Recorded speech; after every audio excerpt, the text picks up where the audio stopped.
are that following a reminder to meeting attendees that this is a formal meeting, I can advise that members of the public will be given an opportunity to speak during the public open session, but not at other times. The meeting is being filmed, and by being present, attendees are deemed to have agreed to be filmed and to the use of those images and sound recordings.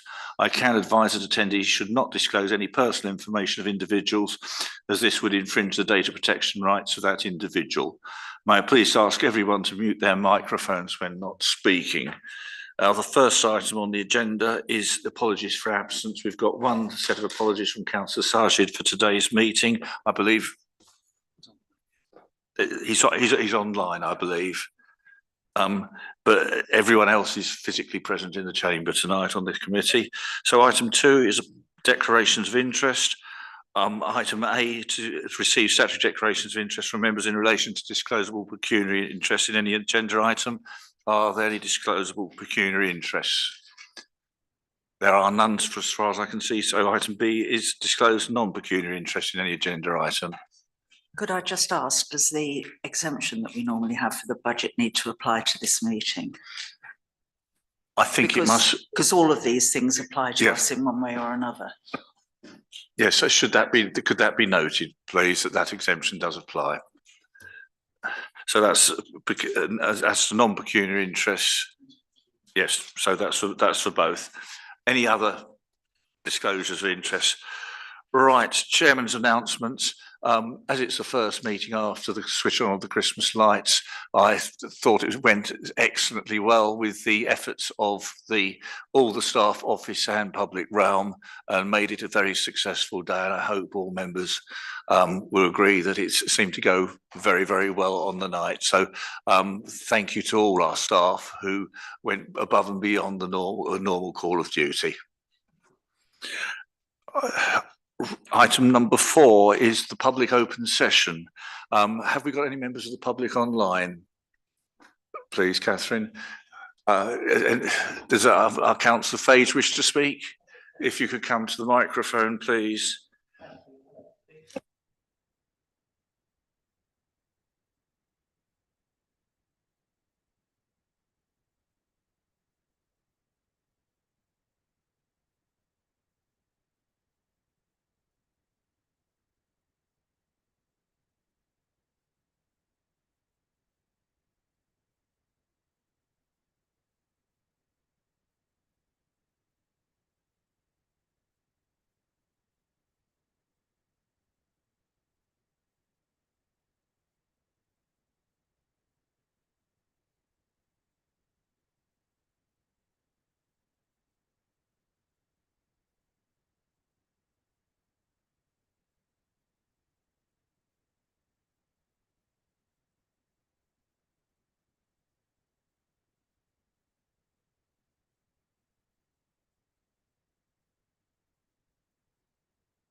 Thank you very much, Councillor Fage. I believe the best place for dealing with your questions is actually in the debate, which you will are welcome to stay for, and hopefully you will hear and understand it rather than trying to give an answer from the chair. So I think the best place for that to be dealt with will actually be when we discuss that particular item. But thank you for all your observations and explaining some of the CBC's issues.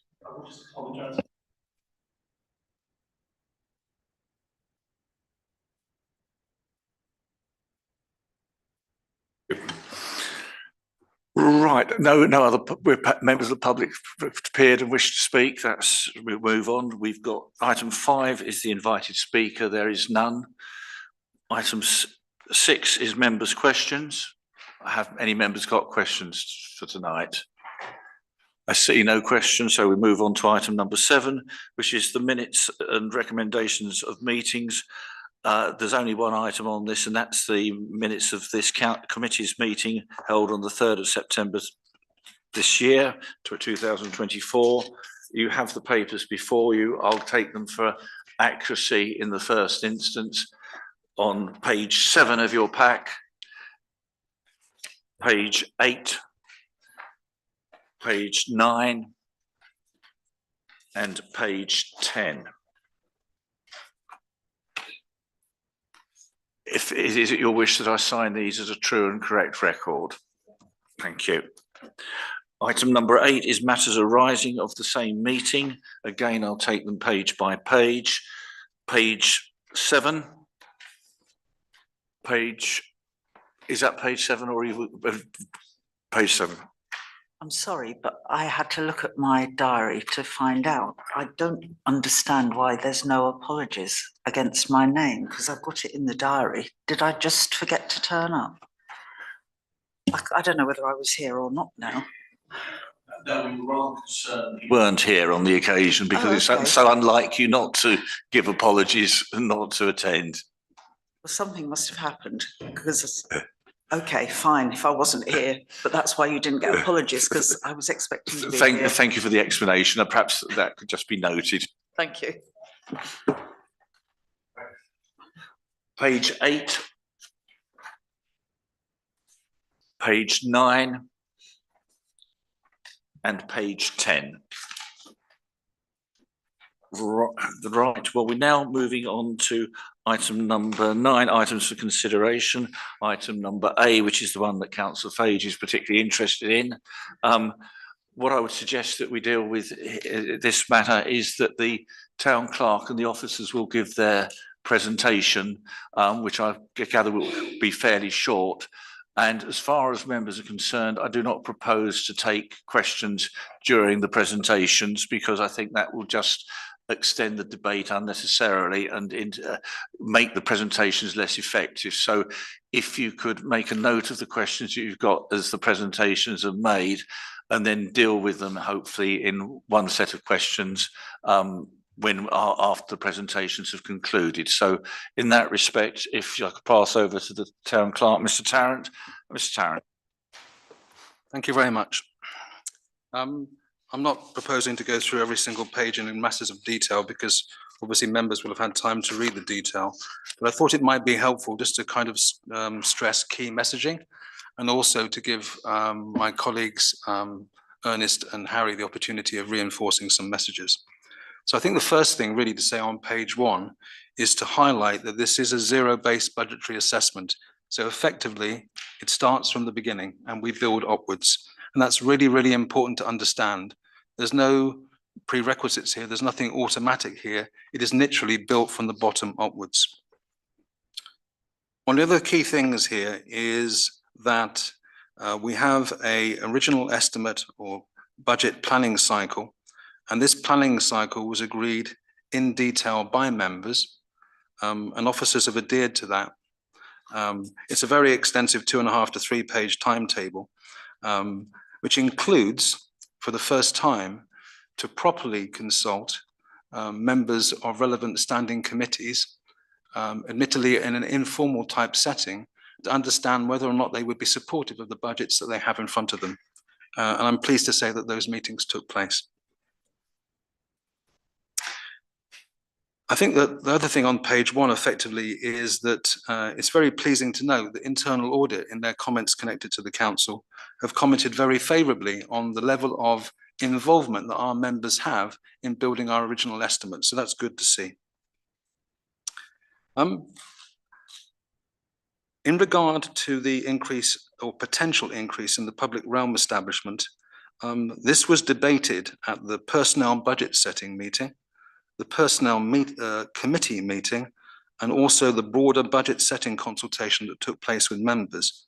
And I've taken the opportunity of highlighting some key messages that came out of that on page 1 and 2.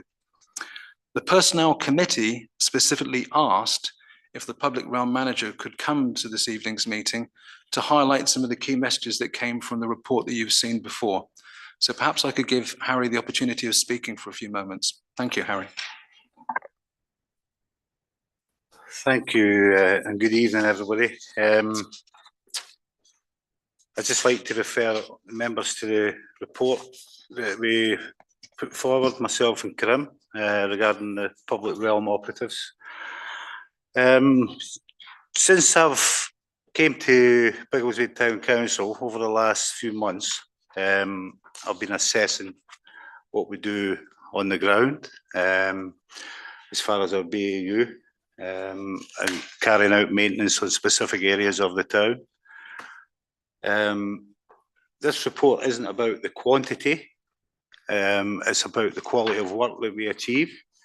And what I've found, you know, I've pushed the team basically to their limits to see what we could achieve, and we get round everything quite well, but we don't achieve the work industry standard, the quality aspect of the work. I'm referring to cemetery work, playgrounds, playground equipment in particular, where we lack the quality, and that's down to not being given the time on the ground, because we basically don't have the staff to allow us to do that and spend the time that's required to carry out specific tasks to a higher quality. I don't know if members have seen recently some of the work we have been doing and carrying out, and that's what public realm can do given the time. Yeah, we can do a really good job. We've been trying to improve things in the cemeteries, and also on some of the play equipment, and we're trying to, you know, do a better job. But what I've found is obviously there's a shortfall in the way the teams are set up, and for me to allow them to spend more time on specific areas of the business as usual. And I think if you have the report in front, if you look at figure 1, for example, the cemeteries and the play areas, you know, at the moment, it's not a great attention to detail in either of these areas. It's more about getting in there and getting the job done. I've been in the industry a long time, and there's nothing worse when you're given your task for the day, yeah, and you get called off it because you have to get taken from there to do something else, so that they don't get given the time that they need on that task have been given for that day, and it affects the quality of work. And having an additional 2 public realm operatives would improve that massively. And then be able to have dedicated staff to dedicated tasks, yeah, within the play areas and also the cemeteries. Now, when I talk about attention to detail, the easy parts of ground maintenance are grass cutting, litter picking, yeah. Now, we can go in and cut big areas with a big machine very easy. Yeah, that's easy, but it's the rest that matters. It's the trimming round lamppost trees, edging of the shrub borders, all these things that we can't get done. And that's the things that people notice. Now, you probably walk around the town yourself and walked onto grass areas, you see it cut, and you see the grass up the lampposts like this. You know, these things, that's what matters. And to allow us to do that, you know, we need more staff on the ground. Now, also during the staff survey, it was brought to our attention And that was one of the key factors that the public realm team felt they didn't have enough time on the ground to carry out a quality job. And obviously I need to take these things on board. And I've seen it for myself. I've worked alongside my team. Yeah, I worked alongside them on Friday night, on Friday morning from 5 o'clock in the morning. I've worked with them. They work hard. You know, but I can see where we lack. And I'd like members to consider, you know, an additional 2 members of staff, and then that will enable me to have dedicated staff in the cemeteries, the play areas. And what I want you to understand as well is there's 2 staff that basically in the summertime, one of them in particular is tied up on a large machine. He's cutting the big areas. Yeah, I have a public realm operative who's on facilities, and he's constantly doing repairs. So basically, at the moment, I have 6 public realm operatives dedicated to business as usual. It's not enough. It's not enough to give us that quality. So I'd just like members to look at the report and hopefully understand where we want to go in public realm. And that's basically all. That's me. That's all. Thank you, Harry. Okay, can I hand over to Ernest? If you could just highlight some of the staff cost assumptions and pay inflation, please. Right. Thank you, Mr. Town Clerk. So in terms of the staff cost assumptions, the main ones will be the employer national insurance contribution, which has increased by 1.2% after the autumn statement by the Chancellor on 30th of October. In addition to that, the threshold level has also reduced from 9,100 to 5,000. Also, the salary budget also include the National Joint Council Cost of Living Pay Award, which was recently approved. All officers up to 43 were awarded 1,290, and officers above scale point 43 to 62 were awarded 2.5%. Also, the salary budget does include the pay award settlement, estimated pay award settlement for 2025-2026 for all officers from point 1 to 43 to be awarded 1,500, and officers above scale point 43 to be awarded 2.5%. Thank you. Thank you, Ernest. If we can now talk a little bit about unbudgeted expenditure and its impact potentially on the precept going forward. I'm not going to go into masses of detail, but it's worth highlighting the consequences of the decisions that we've taken so far this year. So if you look at the Land North level of investment that was agreed, the football pitch investment that was agreed, the increase in employers' national insurance, and consideration of the NJC National Pay Award, which we're obliged to follow, it creates a circa 7.5% increase in precept without taking into consideration any other key and emerging investment items. And that's an important message there, I think. Ernest, could you describe the level of change to the tax base from CBC, please? All right, thank you very much. So the tax base confirmed by CBC is only by 0.1% from 7,925 to 7,930. Thank you. One of the challenges I think that we have working where we do within Central Bedfordshire Council's area of remit is the level of passported funding that comes from Central Bedfordshire.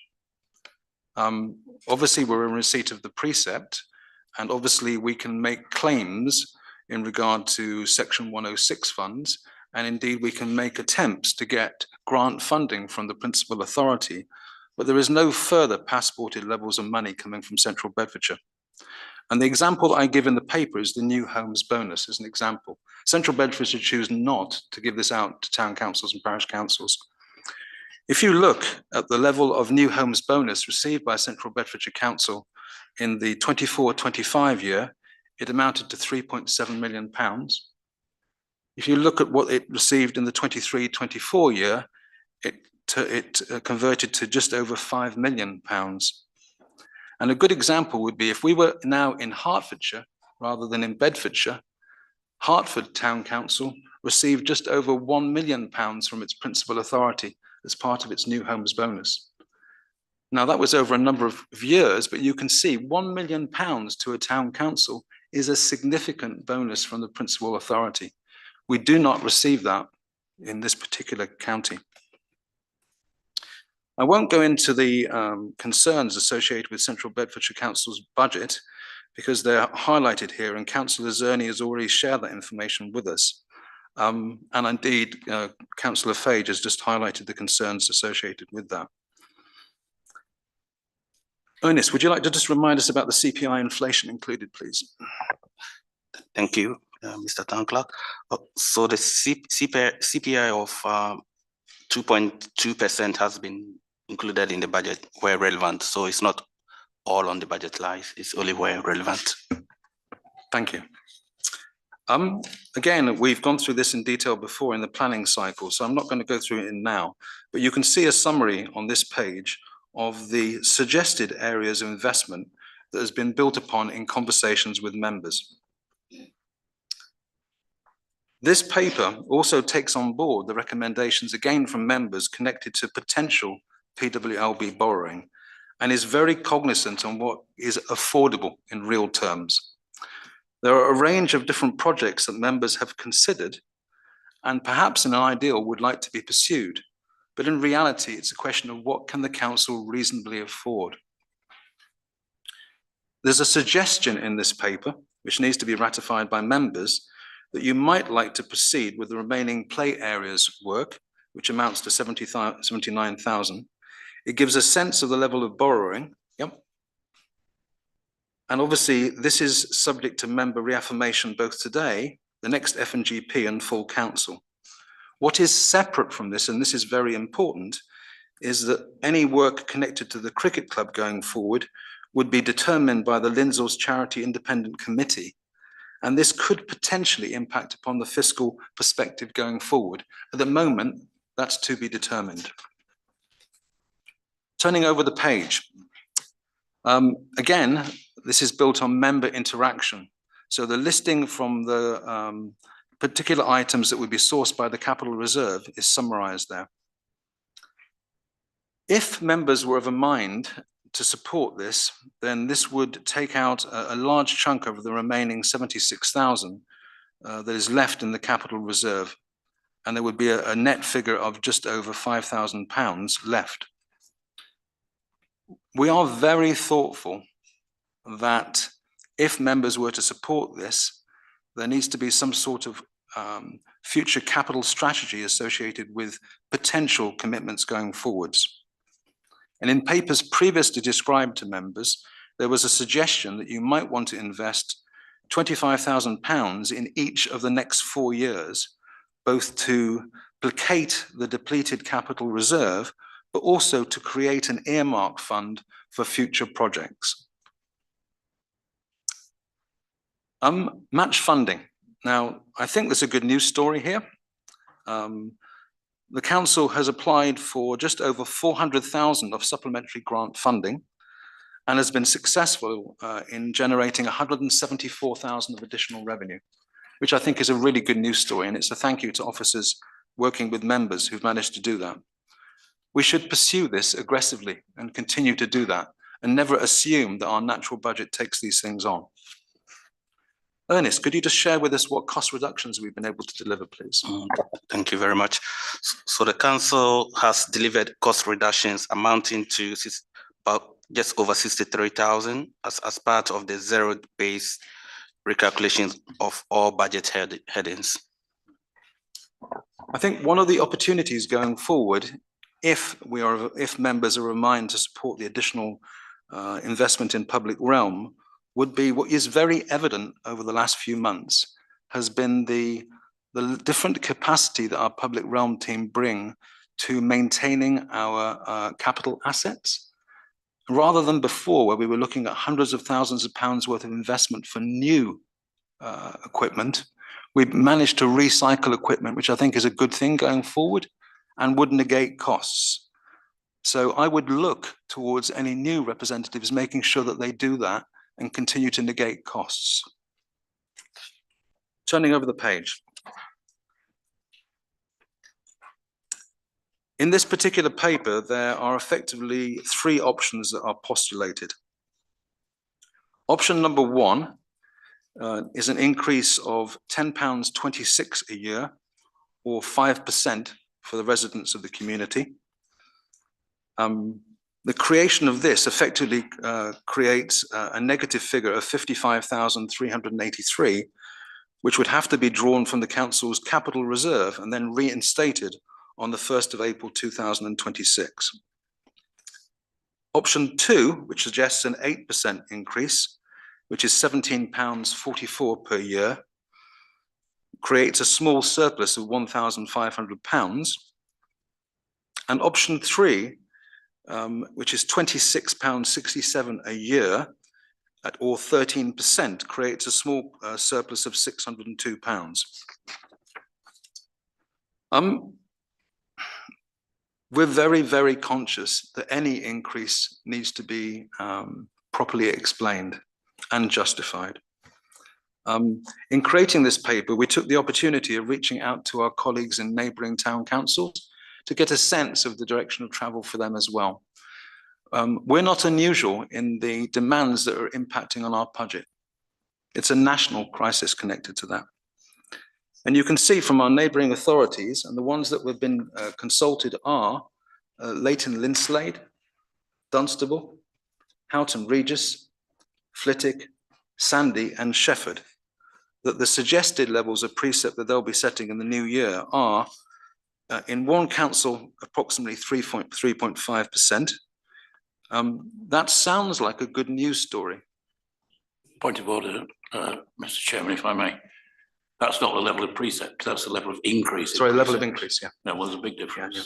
Thank you. That sounds like a good news story. However, it's being sourced by the General Reserve and their staffing reserve. The other town councils are suggesting a percentage increase in precept from between 10 and 17%. That doesn't mean that we have to go down the same avenue, but it gives you a sense of context. We're almost there. General reserves, Ernest. Could you just remind us of the level of general reserves? Oh, thank you, Clerk. So according to the practitioner's guide, the recommendation for the minimum general reserve should be equivalent of 3 months gross expenditure.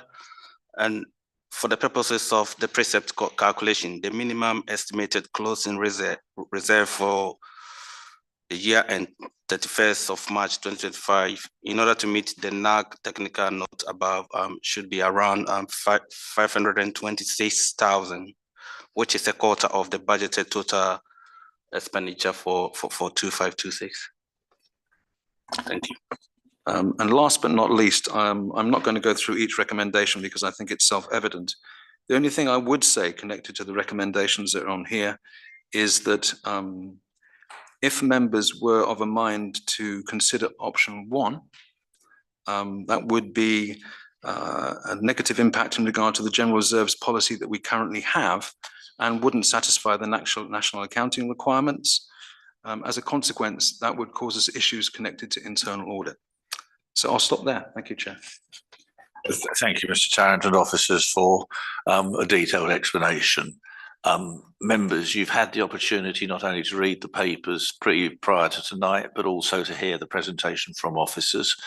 I leave it to you to come forward with your thoughts as a result of that.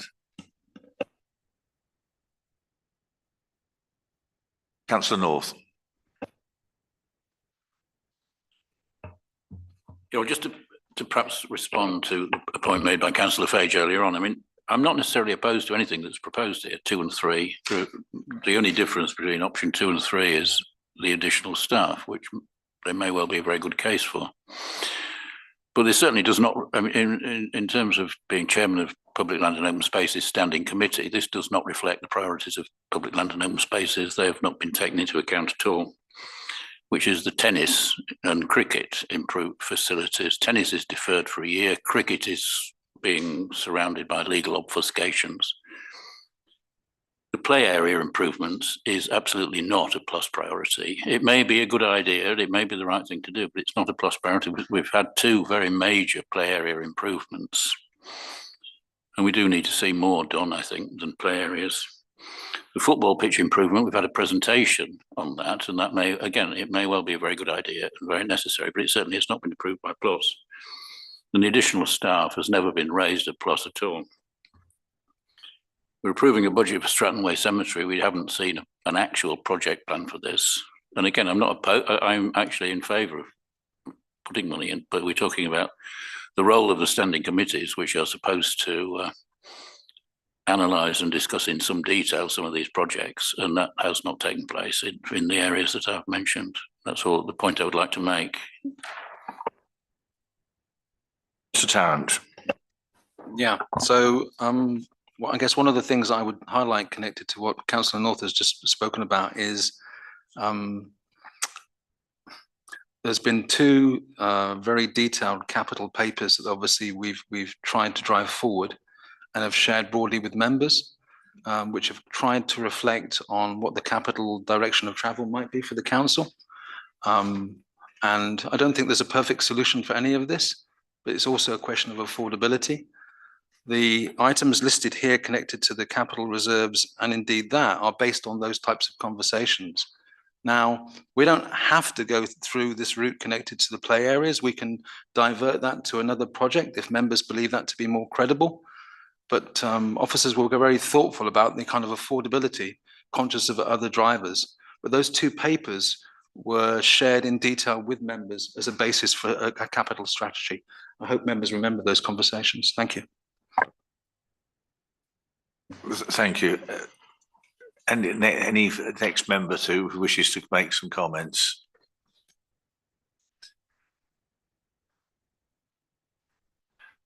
Councillor Russell.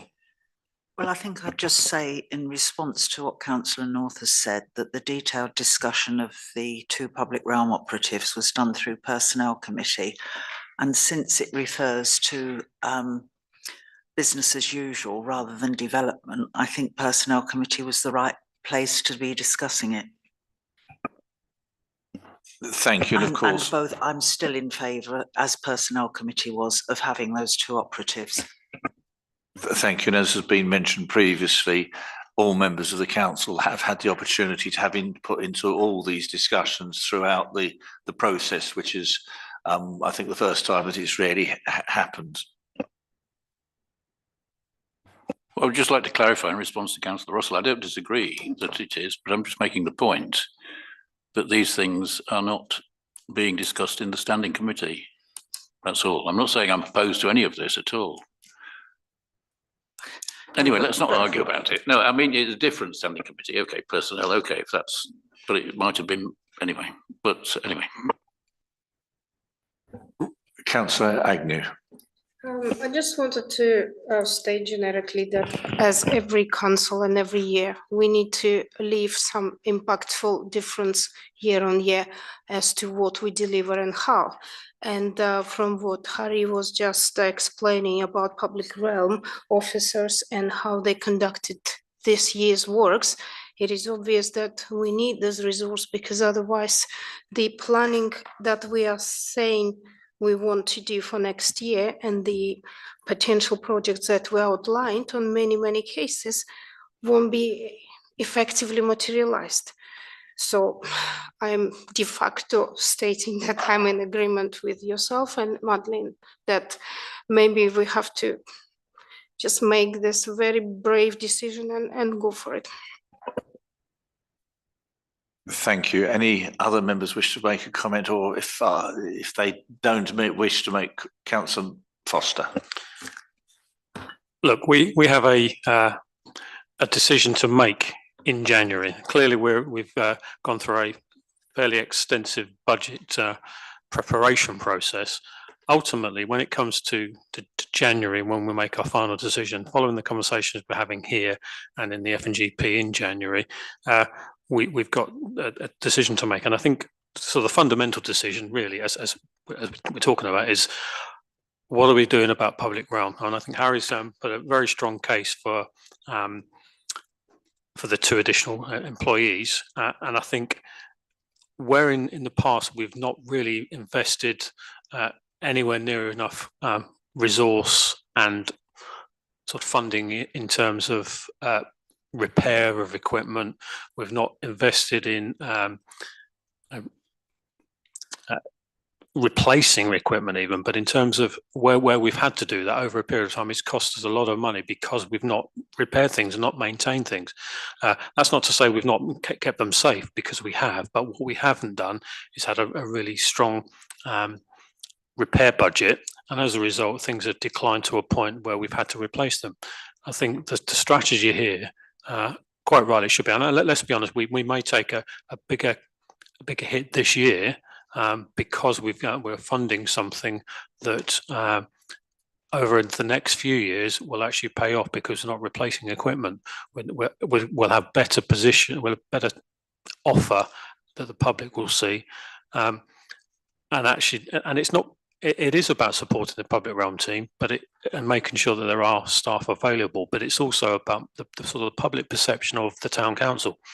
The public, let's be honest, I've got a view on the town council that have had at times around our cemeteries, and how we do a job, and not to the level that we perhaps should do. And I think that's the message that Harry's trying to give us. Give me the right staff, give me enough staff to do the job properly, so we can do a job, but not as well as we could do. And listen, I'm torn on the basis that it is a 13% increase if that's what we go with. But ultimately, and that's sort of the £25–26 a year, but actually by doing so, we'll be in a position where we can give a better offer for our residents in the longer term. So this coming year, but also longer term. So it's a tough call, but I'm on balance. I'm supportive. Sir Russell. I'd like to go back to what Councillor Fage was saying, because he referred to £230 and how that was half of a week's net pay. What we're actually talking about here is a £26 per annum increase, which is 50p a week. It might be 230 overall, but it's already, whatever the figure is, £229.50. So I think that what Councillor Fage was saying was slightly misleading. And I think it's a huge percentage, but it's because our budget is as small as it is.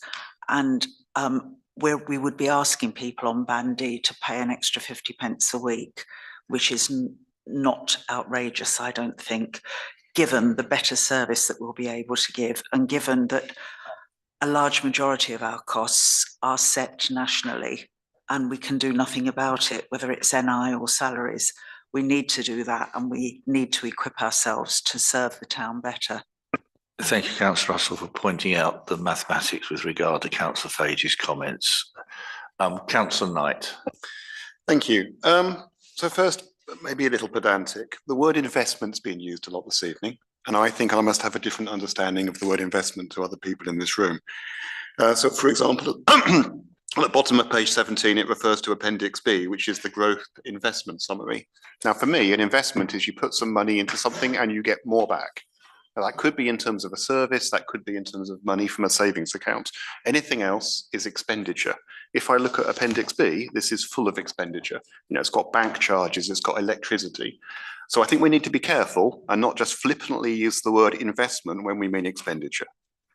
We can invest, absolutely, in services that will give a return, but let's not just categorize all expenditure as investment, because I think that's a very bad way to go. So the report mentions that there are, I think it was £63,000 worth of savings that have been found. I can't find the exact figure. Maybe that's in a level of detail that we haven't got here. And could I ask that detail shared with us, please? Because I'm looking at Appendix B, and at this level, every single budget row has gone up. So I can't see how there's a £63,000 saving. So I think it'd be really useful to share that. Would you like answers to that? If you have an answer, please, yeah, please, Before you please. go to the No, next please do. stage, is There's a lot of headings, but if you'd like to pass that around to council, Right. Brilliant. So if you could share that with us, please, and we can look at that. That would be really helpful to understand. Thank you. I won't look at it while I'm talking. So I certainly don't deny that the public realm team are doing a good and an improving job. I mean, if I look at the budget overall, my concern, and I haven't got the figures in front of me tonight, I will make sure I do next time we discuss this.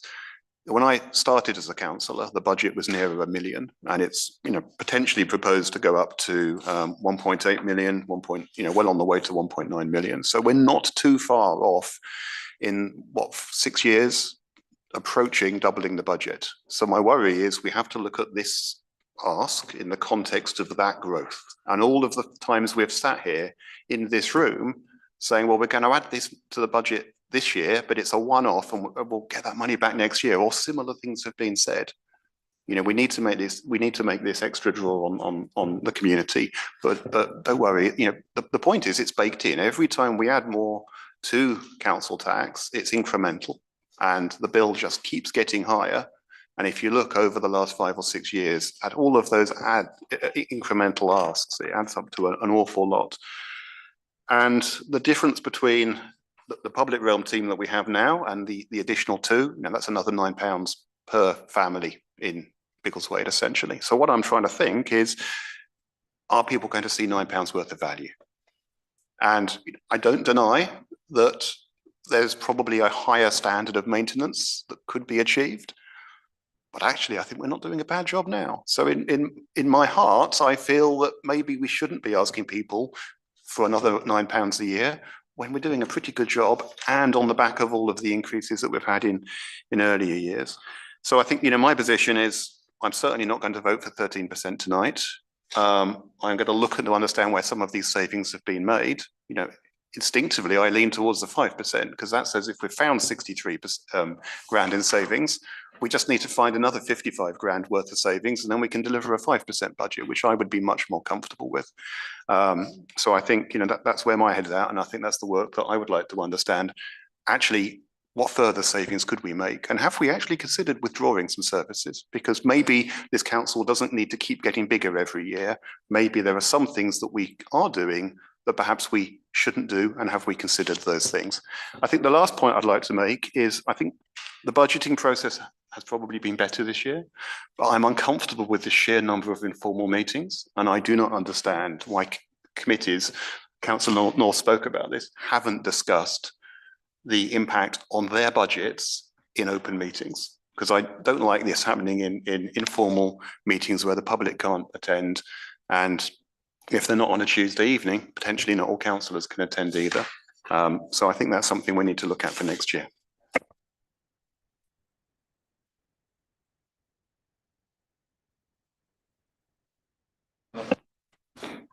The only comment I guess I'm making regard to the last comment is Councillor Knight is right in saying that some of the conversations took place outside of a naturally constituted standing committee. The only thing I would say is that we have followed the budget process that was agreed by council. So what was actually resolved by council, we followed to the letter, which was in that consultation document. And it may be, I think, next year that a lesson learned would be to try and factor that into the committee cycle. But nevertheless, those meetings have taken place. They've been well attended, where members have been able to come. They've been properly minuted, and there's been a lively and informed debate. Thank you. Thank you. Councillor Russell. We've got a set of recommendations in front of us. We're not at the stage of making a recommendation to council for the precept, but for me, these recommendations take us a step forward, and any other work that needs to be done can be done before this committee meets in January, before the precept. So I would like to propose that we go ahead on the basis of these recommendations.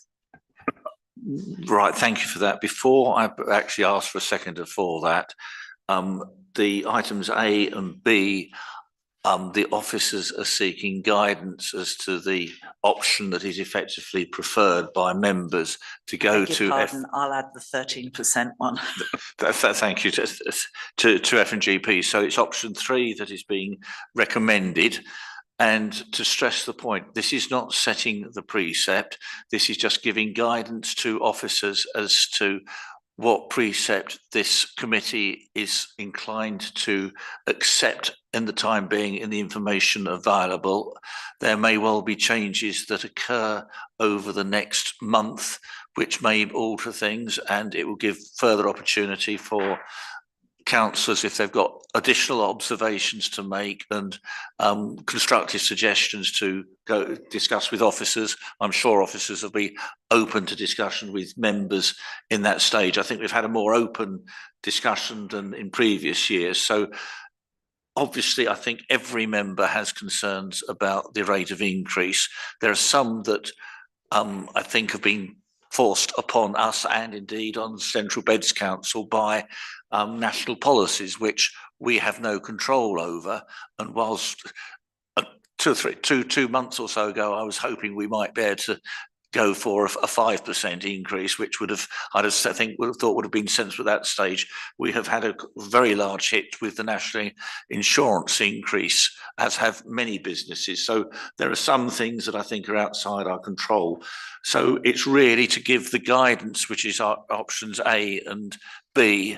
The clear advice is that we shouldn't go with option 1 because that would be incur some difficulties potentially with audit and otherwise. So we've really got the option of giving the recommendation and guidance, whether it's option B, option 2, which is the 8% one, or option 3, which includes the public realm. And from my perspective, one of the things I have noticed is that I've had several complaints about the standard of overall care in the cemeteries, which I think is actually a very important place to be. And Harry has kindly explained to us some of the practical difficulties there, but that's my little input as chairman. I don't intend to take it further. Could I have a seconder for Councillor Russell's proposal to options A and B in the first instance? Proposal. Councillor North.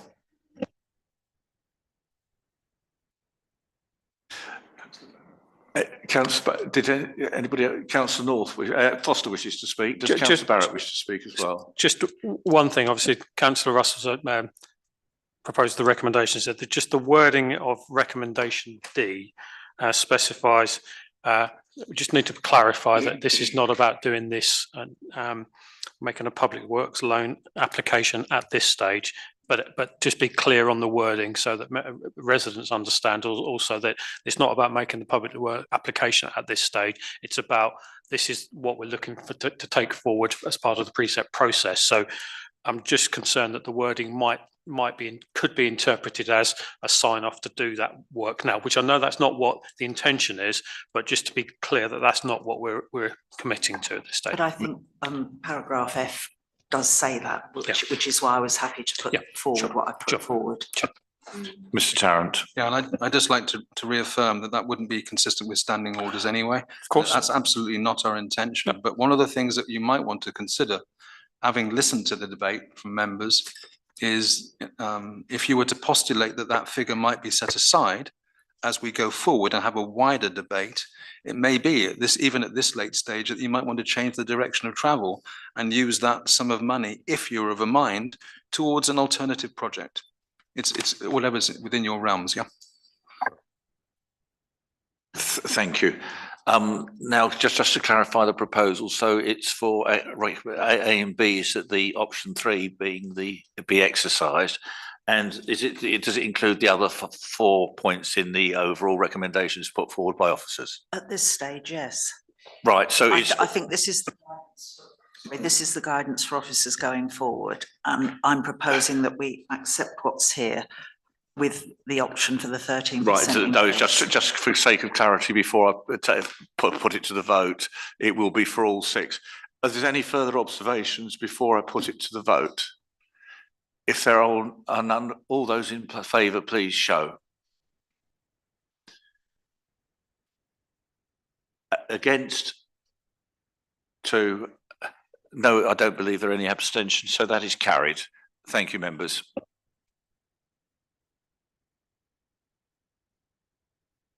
Item 9A, fees and charges.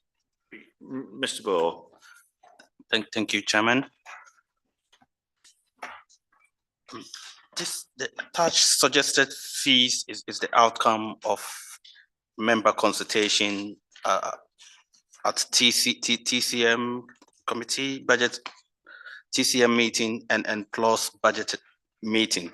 And there was also a broader member consultation on the 11th of November, and all the suggestions have been inputted in the attached suggested fees, which can be found on the item 9B, appendix B. So any reduction in the fees recommended will require an increase in the required precept to enable a balanced budget. The main recommendation is for members to please consider the suggested fee and recommend to council to adopt the new fees for 2526. Yeah. Thank you, Mr. Tarrant. I just wanted to reiterate really what Ernest has just been saying. So this has gone through a detailed consultation process with members. There's been a very healthy debate associated with this. There's lots of detail in regard to this. This builds upon that platform of consultation. Thank you. Thank you, Mr. Tarrant. Members, any observations? Councillor Knight. I've found the page. This all looks very reasonable to me. One thing I spotted that I didn't understand the rationale for, so maybe someone can explain. On page 26, about the third row down, which is child, for non-residents, it's proposed it reduces from 925 to 720. So it was the obvious thing that was going down, and I wonder what the rationale was for the decrease. Thank you, Councillor Knight. I think during the debate about these cemetery fees at closed committee meeting, there was a broad discussion, and the suggestion was in order to protect the space we have in the cemeteries now, all non-resident fees should be 4 times the resident fee. So that's the logic behind all the calculations for non-residents. So we just wanted to be consistent with across board, basically. I see. So the math just happened to result in a proposed reduction for that one. Okay, that's right. You. Yeah. Thank you. Councillor Alban. Thank you. Yeah, I've got a comment. I'm not even sure it's the business of this committee, so if you'd indulge me, please. So talking about residents and non-residents, there's a line at the top on page 26 which classifies what a resident is in terms of presence on the electoral roll. I just wonder if that could be revisited at some point, because it could well be that there are long-standing residents of the town who don't actually appear on the electoral roll.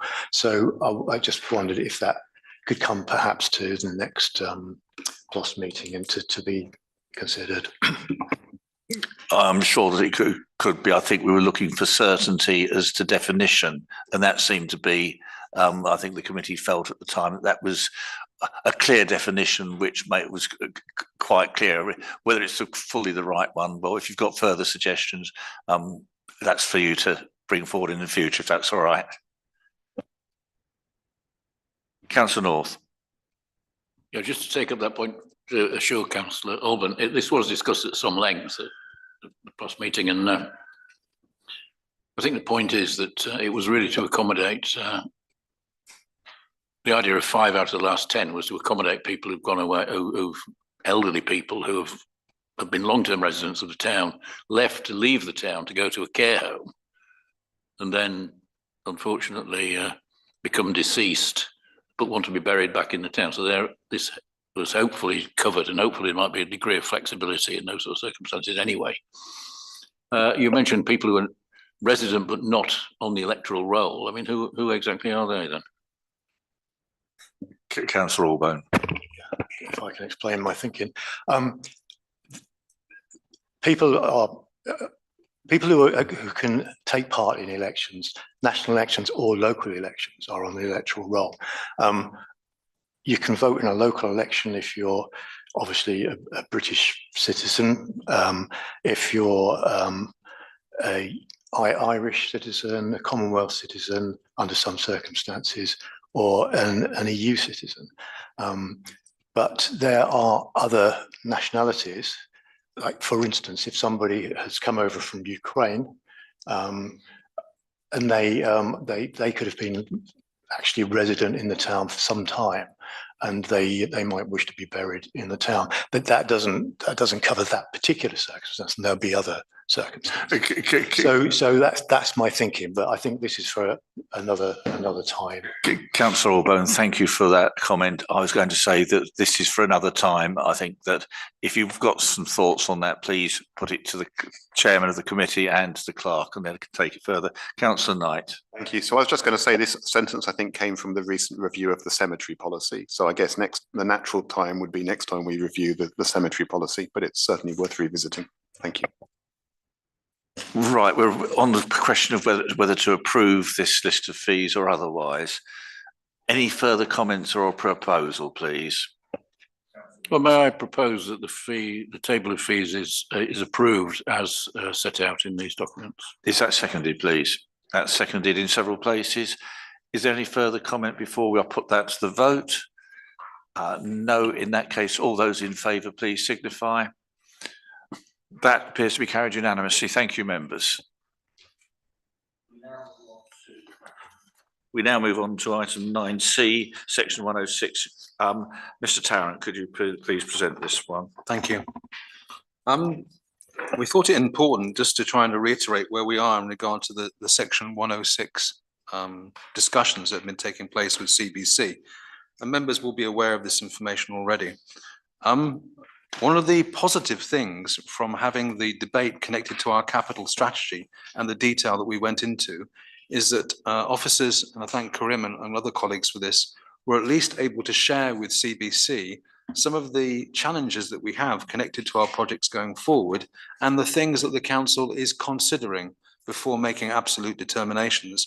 And they were helpful of that intelligence. So that intelligence is being ploughed in to the 106 debate that's taking place. It's been an awfully long time in getting credible information from CBC in regard to 106 that is up to date, tangible, easy to understand, and enables us to make bids against 106. And that's been far too long and has been highlighted at joint committee as being a serious concern. We hope that this new interaction with CBC will pay positive dividends, but we remain concerned, and obviously the town council may need to escalate this matter if we can't get some good outcomes connected to this. And I guess the other worry associated with this is that clearly our colleagues at CBC are going through a difficult time connected to budgeting, and we hope that this doesn't in any way impact upon future considerations. Thank you. Thank you, Mr. Tarrant. Members, your comments? Well, I'll make one observation, is we have had a list of monies that are available for Section 106 agreements. The disappointment was it's not quite clear in all cases exactly what it's committed for. And my particular concern as far as the Town Council, which perhaps Councillor Fage could raise with his colleagues back in CBC, is I think that one of the agreements, the money is in danger of being nullified effectively from the point of view of the town in the next year or so. And that does cause me concern. So thank you very much for attending this evening, Councillor Fage, but perhaps you could liaise with our town clerk over that particular item so that we can have it approached from a member perspective in CBC. Mr. Tarrant. I don't want to be repetitive, and it's not quite the same thing, but when we talked about this 20 minutes ago in regard to the budget, I think since I've been here, It's really pleasing to note that officers and members have at least been able to generate another 174,000 of additional funds. We've never been in that position before. We need to get better at making grant bids, but clearly there's a good direction of travel. Thank you. Thank you. Are there any further comments, members, for this? Councillor North, I think is your light on at the moment. Thank you. Is there any further comments from members, or would we just wish that it be noted? Is that everybody agreed with that? Thank you. Thank you, Mr. Clerk. Item 10A, items for information, interim internal audit. Mr. Boer. Thank you, Mr. Chairman. So the interim internal audit report will be on the council's agenda on the 10th of December, and this will be accompanied by a detailed report from officers. I must say there are a lot of positives in the report.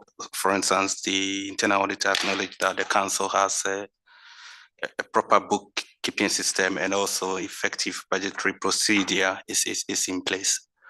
Thank you. Thank you, Mr. Boer. Members, I trust you would agree that it's going to be on the Town Council agenda next week, that we note the comments and discuss it in detail next week as necessary. Is everyone agreeable to that proposal? Thank you. Item 10B, bank reconciliation. Again, this is going to be presented, I think, in the usual way. Mr. Boer. All right. Thank you, Mr. Chairman.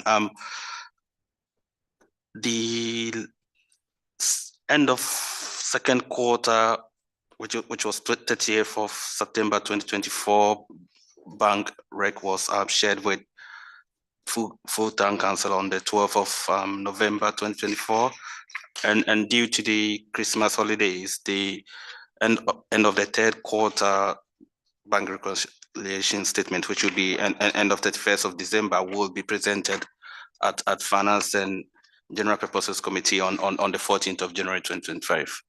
And thank you. Thank you, Mr. Boer. Again, I think this is a question of members noting it, and if there's no further discussion, unless you wish to raise a. So is it your wish that we note the report? Thank you.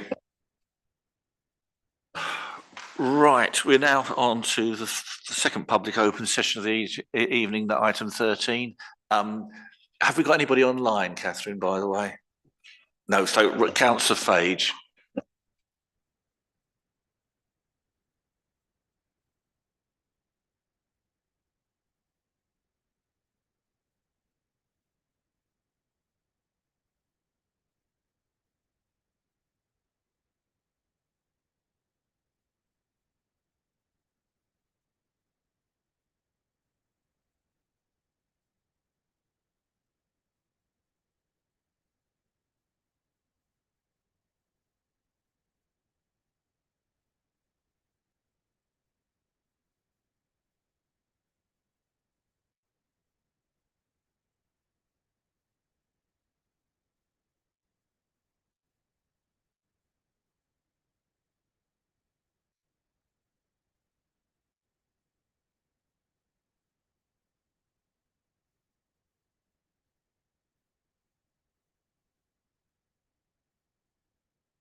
Thank you for your observations. You're quite entitled to your opinion, Councillor Fage, and I'm sure councillors will have noted those comments. Thank you for attending and making the points. There's no further members of the public wishing to speak, which we've had our only member who's attended tonight. Item 14 is exempt items, and the following resolution will be moved that it is advisable in the public interest that the public and press are excluded whilst the following exempt items are discussed. Pursuant to section 1(2) of the Public Bodies Admission to Meetings Act 1960, the council resolved to exclude the public and press by reason of the confidential nature of the business about to be transacted. I'll move that. Could that be seconded, please? Thank you.